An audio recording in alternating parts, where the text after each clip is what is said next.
Good morning, it's June 1st. I'm Steve Rand, this is John Caro, and this is the Gold Spot.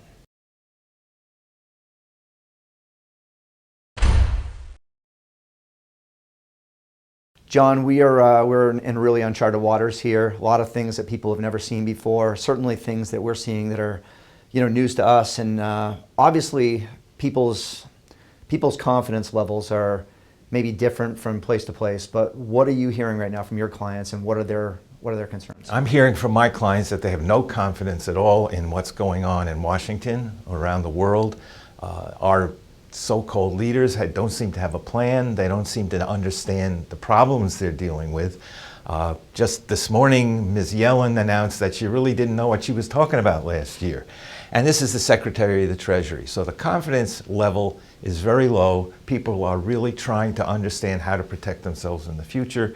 They're concerned that the people who make policy never look beyond next week or today's soundbite, and they're worried and they're trying to figure out what to do. I don't know what you're hearing from your clients, but that's what I'm hearing from ours. Well, a lot of the same things, but the plan is what they're saying, what should the plan be? And I asked them what they're most concerned about. It's not as much like it used to be where markets were rising very aggressively. We saw bubbles everywhere and people were worried about making money.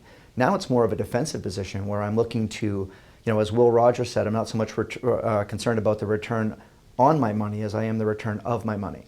And I think that's very true right now. We have to be very aware of where we're diversified, the need for things that are going to go up as inflation increases and more volatility spikes throughout these different markets is needed. We need things that are going to go up. Obviously, tangibles like precious metals is one of those things that people look for in this type of an environment.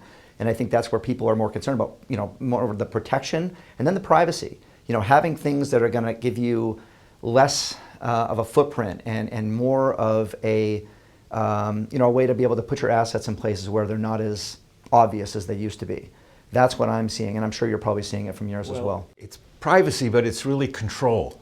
People want to be able to have it in their hands because the system has eroded the trust level to the point where people don't trust the banks, they don't trust the government, they don't know who to turn to, so they want that asset where they can get their hands on it. Yeah, and that's right here. Obviously precious metals is a way to do that. We'll see you next week on the Gold Spot.